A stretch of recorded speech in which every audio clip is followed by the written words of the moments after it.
everybody. This is Will Sellenraad from Collector Chassis, and welcome to another exciting episode of Story Behind the Collector. Normally what we do is interview someone who has a lot of cars, but in this case we're going to interview a collector who's got a very unique one-of-one car, and I'm very excited to introduce Anthony. Anthony, nice to meet you. Nice to meet you, Will. And we're sitting in a very rare one-of-one car. And Anthony, can you tell us a little bit about it? Sure. This is a 2014 Lucra. It's called an LC470. It does have an FS designation. It is a one-of-one. It was built for a very wealthy client of Lucra's. The second owner. It was commissioned very, very differently than how the other Lucras were made. It's 6 inches longer than every Lucra on the planet. It does have a way more powerful engine than the Lucras do. The original owner pretty much checked off every box when he had this built. The build price of this was approximately $50,000 to $60,000 more than the other Lucras that were built. And I gotta say, it's a blast to drive. Well, I gotta say, sitting in here and looking through this windshield, I mean, the hood is just so dramatic. It's pretty cool when you see the high fenders, the hood scoop, and you see the vents in the hood. It just makes you feel like you are in something very special. Feels like a vintage race car to me. Just reminiscent of the old Jaguar D-types or the Listers. And there's no hard top, so it's nothing. But you know, you sit low enough that a windshield's high or head it just skims the top of your head. But if you're doing 190 in this thing, you're gonna feel it. I can imagine. The theoretical, I guess, top speed of this car is north of 205 or 210. Wow. I just haven't been there yet. So, but it is geared for that speed. Well, let's get out and show, and you can walk us around and show us the engine and all the cool details that make this car special.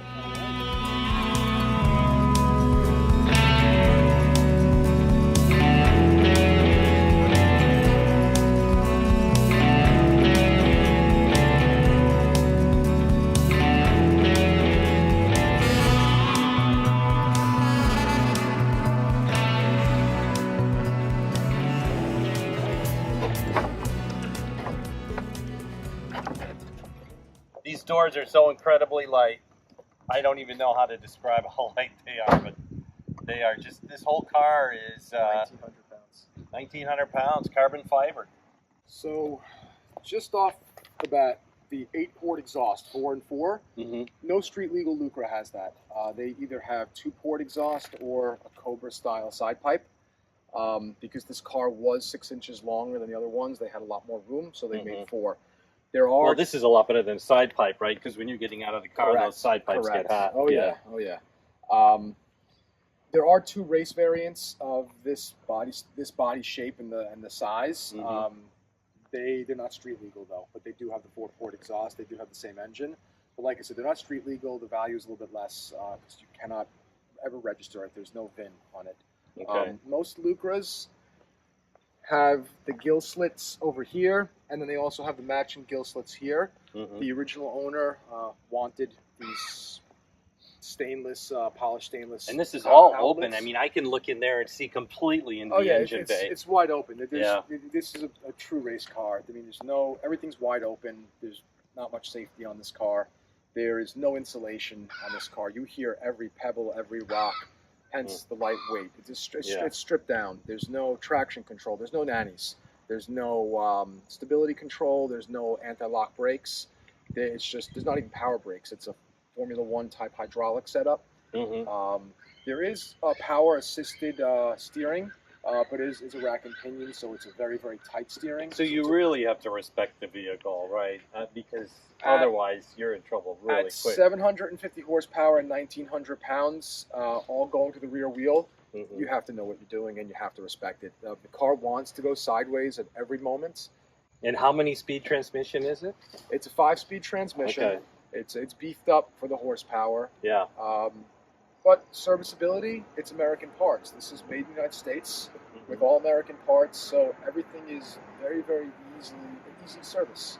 Well, let's take a look at the engine. I'm curious to see what lies under this long hood. Because it's carbon fiber, it's the even whole thing. It's half the car. I'm going to lift it up by myself. It's not that Now, a lot of people are going to think, well, this is based on like a chassis from a Corvette or No. something, but this is completely hand-built. Completely hand-built. There really is no chassis. It's a carbon fiber monocoque. So the floors, everything is carbon fiber in this car. This is all one-piece carbon fiber.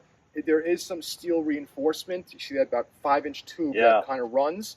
It's a ring that runs on the outside of the car. It ends about here to tie the roll cage in. But you can see over here, we're sitting in between that ring structure, not on top of a chassis. So it's just more of a protective cage around us. And the floor is the floor.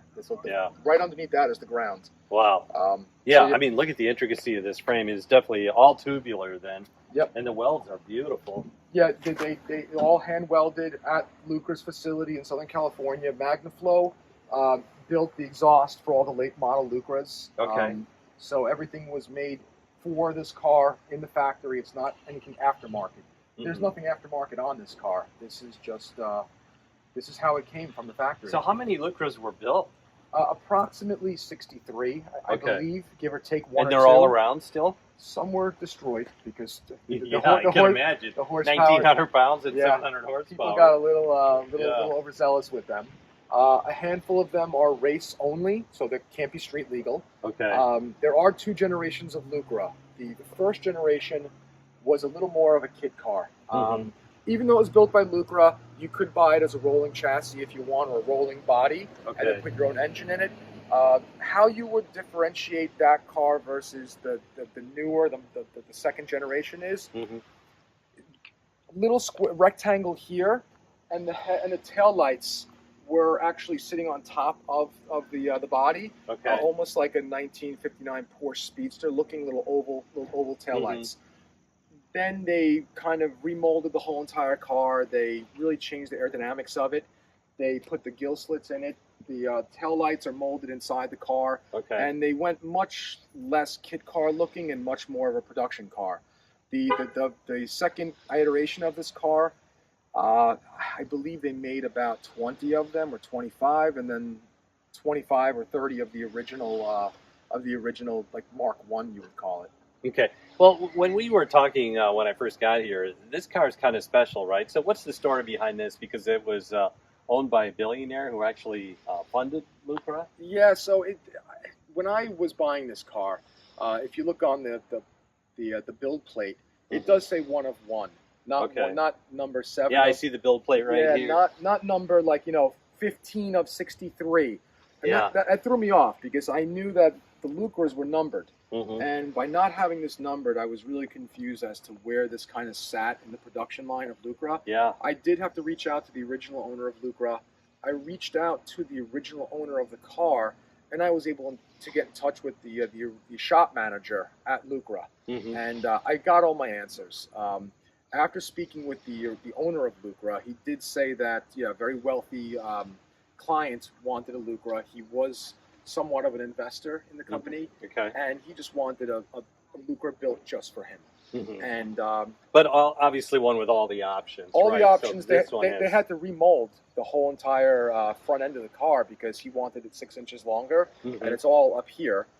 By stretching out the wheelbase, it does handle better on the track. And it looks it's proportional. I mean, it's a beautiful body. Yeah. The engine does sit back almost 2 feet behind the front axle. The transmission's kind of in our lap over there. The fuel cell is over the back wheels. It is 55% in the rear. It's 45 in the front. It is considered mid-engine just because of how far set back everything is. Yeah, well, when I look at the engine, then I look at the air intake and how far forward that goes, you really start to get a sense for where this engine sits in the car. Look how long this intake is here, Anthony. That's crazy. If you go from the throttle body all the way to the front, it's about 4.5, almost 5 feet. Is that right? So how are you using this car then? Like a weekend, evening kind of? It's a weekend car. I like to open it up once in a while, but nothing too crazy. And how on earth did you find a car like the Lucra? I mean, it's such a car that no one really knows the name. I've never heard of Lucra. Not that I am all-knowing, but I think a lot of public people, haven't really heard of the name. There was an episode of how it's made, I believe, on History Channel. 30-minute episode on the Lucra. I have seen that in the past. There was a Top Gear episode, American Top Gear, with Tanner Faust and those other guys, and it's called the American Supercar episode. There was a Lucra, not this one, but there was a Lucra in that episode. Okay. And I just kind of saw the car. I saw the carbon fiber, the lightweightness of it, and you were hooked. I was hooked, but they never go for sale. So I sold a '66 Mustang that I've had for a very long time. I sold a '65 Plymouth Fury. So, you know, I was looking for the next toy. Yeah. And I was thinking about maybe getting a Lamborghini. Ferrari, Lamborghini, Porsche, all the traditional names. Yeah. And this thing came for sale. I found it originally in the DuPont registry. And it was over at Bugatti Lamborghini of St. Louis. I called them up. They called me back.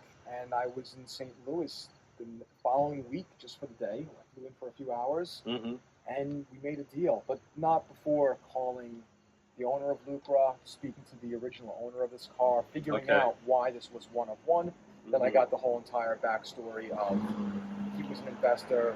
This was kind of after the production was done. They just built this one for him. And they wanted to continue with this longer style. Unfortunately, they did go out of business. Lucra went out of business, then just lack of funding or sales or lack the of funding, typical. And I've heard, you know, you hear stories, maybe something like a DeLorean type story, misappropriation of funds. You're never going to get a straight story, but I know there was a lawsuit, people suing people for money, and that's usually how they go down, and they go down in flames when they go down. That was it. They said this, that's like DeLorean went down in flames. Exactly, you know, there were so many stories. I've heard stories about this company. So, but they did make a beautiful race car, though. They sure did. While they were at it. Well, the carbon fiber is just absolutely gorgeous, and looking at these headers, they're pretty cool. The way they're designed, and going into the 4-stack exhaust. Well, maybe we should start this up. What do you think? And just let our viewers hear how this engine sounds. With 700, how many horsepower? Right now I got some pump gas in here, so yeah, mid 750-ish. Okay. When you say pump gas, it's what, 93? 93, yes. And another beauty about this car is because it's really a race car. Yeah. There's no like clutch safety or brake safety. You can just start the car right up. Oh, and it could be in gear right now? That's the one safety it has. It can't be in gear. Okay. But you don't have to have a foot in the brake. You don't have to have the foot in the clutch or anything like that. And the key's on the left, which is typical race car. And if you look at the key, it's a race car key. Yeah. It's just a little. I mean, nothing safety on that or like security on that at all. Just that. I mean, modern digital gauges. I don't know if you saw it. If you saw the. They look analog. They're really digital. Oh yeah. Very cool. And you got the push button start right there in the center. That's it.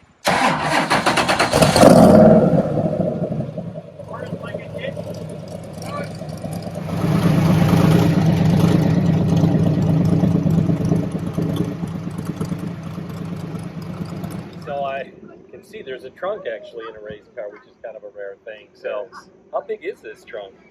Larger than you could imagine. Wow. By not having a chassis, just a carbon fiber monocoque, the trunk is the whole entire depth from top to bottom. So let's open it up and take a look. I'll show you. So like I said, you have the fuel cells in here, but you could wedge a small golf bag in here if you really wanted to. You could easily go grocery shopping. I fit 5 or 6 bags of groceries right back here. The depth, it's almost 2 feet there.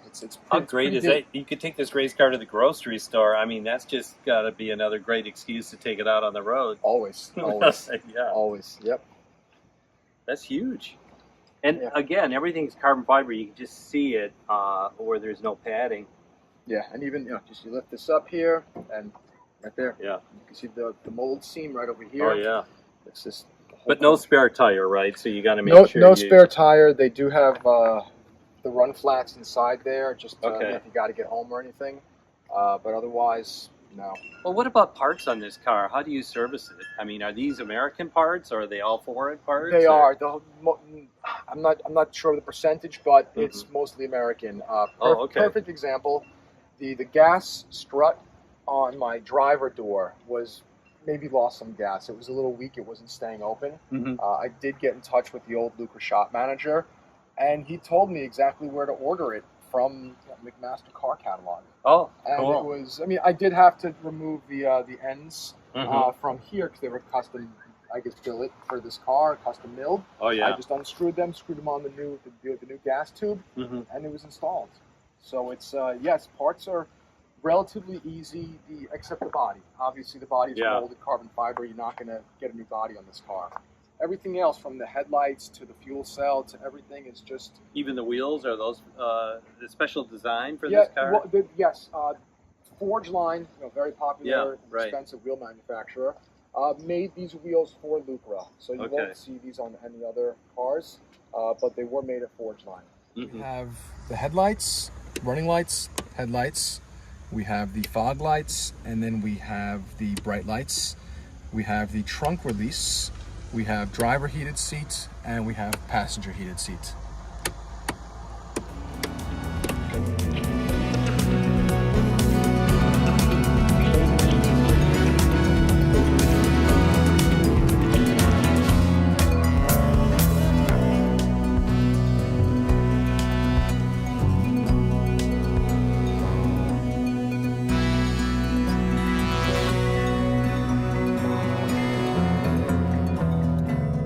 When I look at the front of this, Anthony, this is pretty cool because this is all open. I see you got a tow bar hook in there, the spoiler, and then what's in these other vents? So in the passenger side one, there is an oil cooler in there. Okay. A lot of oil, almost 10-quart reservoir tank. Wow. It's a dry sump system. No oil pan, just a big jug of oil sitting Oh my there. gosh. And in this one, behind this Down opening here, on the driver's side, we have the power steering radiator to cool the power steering. Heavy track use, you really could cook that power steering.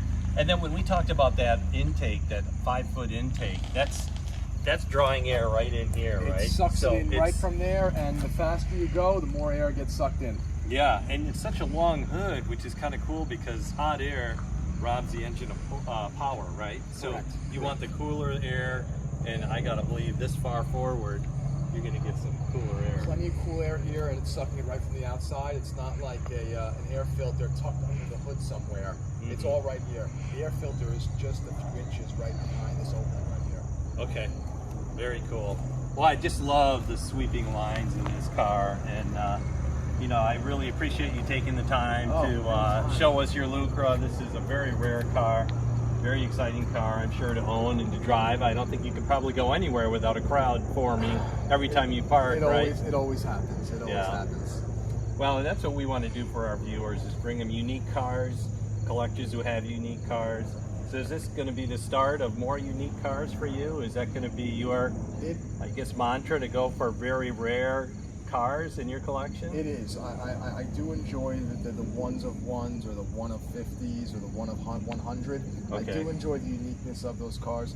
There's always intricacies and weird little gremlins in these cars, but they're definitely well worth it. Yeah, they almost have a personality, right? Because they're not production cars. That's exactly it. You can see where the person was turning that nut or turning that bolt, and you really see and appreciate the hand-built nature of these cars. Yeah. Well, very cool. So thank you very much. You're Enjoyed welcome, talking to you, and enjoy your Lucra. Thank you so much. Thanks. Have a great one.